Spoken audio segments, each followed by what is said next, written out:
Hello, Feuzion. You are watching the sixth and final Sports Fusion episode of today. My name is Alex Hughes. Thank you for watching today. On the phone now, he is an NFL.com writer, Marc Sessler. So, Marc, how are you doing on this busy day?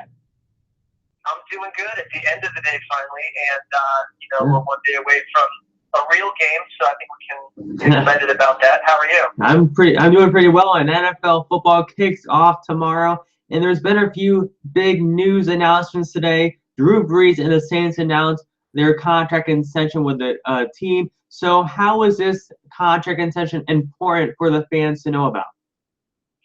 Well, I think it takes a little money off of his cap hit this year. That was probably one of the big motivators for the timeline, because as players get hurt and you got to add people and you want to restructure contracts, that helps. He has a large cap burden.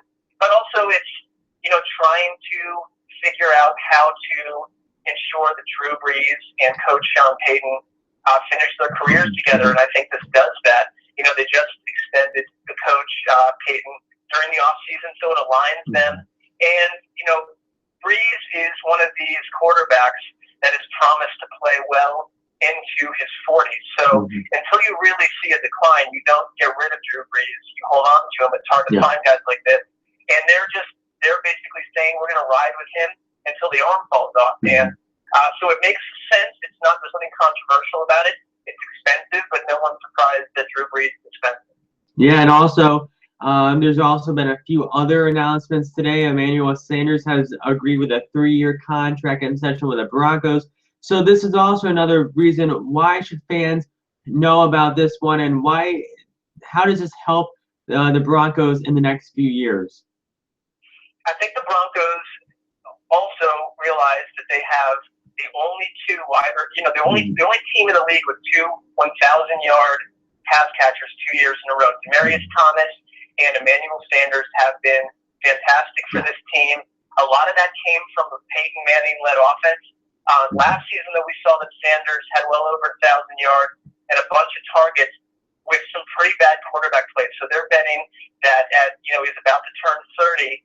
He still has at least 3 years left on the legs, and that he can be productive in this offense. They're going to be very run-heavy, I think, out of the gate. I wouldn't be surprised tomorrow night to see them be very run-heavy. But Sanders and Thomas give, whether it's Trevor Siemian or eventually Paxton Lynch, two legitimate targets and one of the better wide receiver pairings league-wide. So it's $10+ million a year, looks to be. We're still looking at the final numbers, but that's in the ballpark of what people thought he'd get paid, and he would on the free agent market had he not signed with Denver. Yeah, definitely. And okay, I want to ask you about the man that has been talked a lot about the past few weeks is Mr. Colin Kaepernick. And what is your take on this whole situation with Colin? And is this team dealing with this situation correctly, do you think? I think they're dealing with it beautifully, because at the core of all of this, whether you're a football player or whether you're not a football player, I mean, you have the right to express yourself. Yeah. That's what makes America different than country X, Y, or Z. And I totally get why some don't like his stance.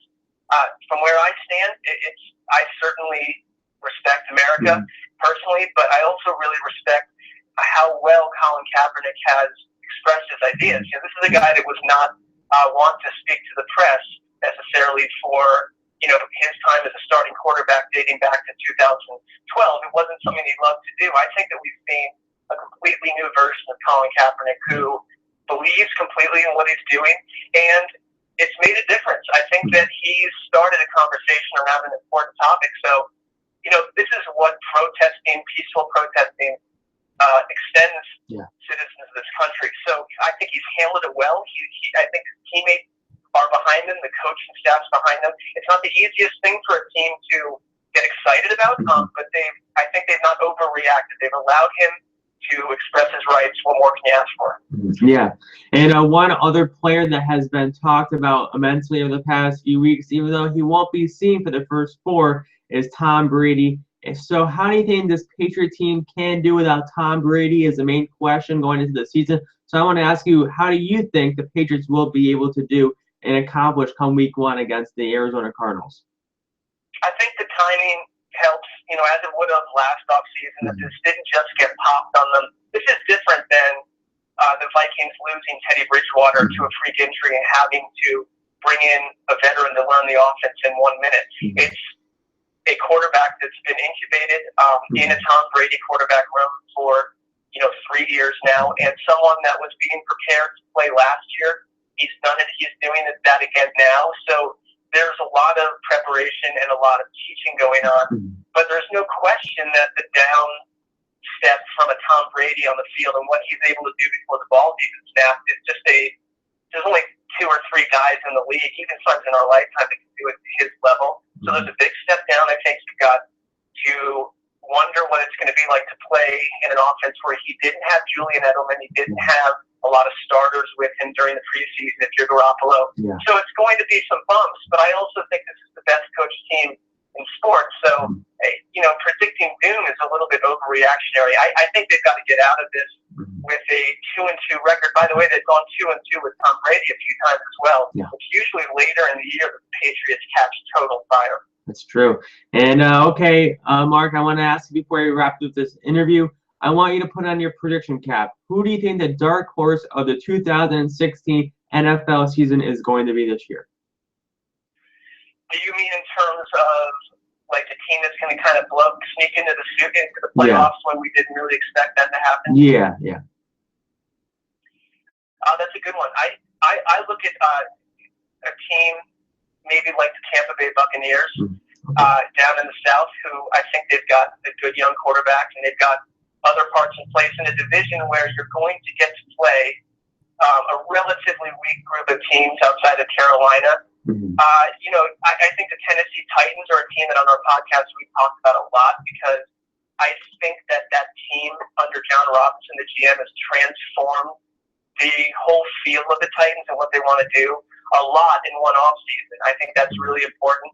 And, that would be, I think Tennessee is a team that probably could be in the playoffs. The Jaguars, I don't think, are under the radar at this point, because the whole AFC South, which was a joke a few years ago, has now 4 young quarterbacks and a lot of talent around them. And I think this has become one of the more exciting divisions. And people will, by week 8, start to realize whether or not the Jaguars are for real. I think they're under a lot of pressure to win. But the Titans and Jaguars, I think, will vie for a playoff spot. Yeah, okay. And I want to ask you, what do you think about the Chicago Bears under the head coach of John Fox this season? Well, John Fox is one of the nicer, more agreeable, fun to be around coaches at league events. I really look at this Bears team and wonder, either they were hiding a lot from us in the preseason, but to look at their offense, and I never want to be overly excited about a Jay Cutler-led offense, just looked really lost at sea to me. Very little was accomplished from what we saw in the preseason games, and there's some concern there. I like their front seven, and I think Vic Fangio, their coordinator, is a really good coach who will get the most out of that defense. But it's going to be hard if the offense is, that's just not handling its side of the job. You don't want to judge everything off the preseason either. So I won't. But the Bears concern me. I don't think that they're not a complete team. There's some missing parts there, no questions about it.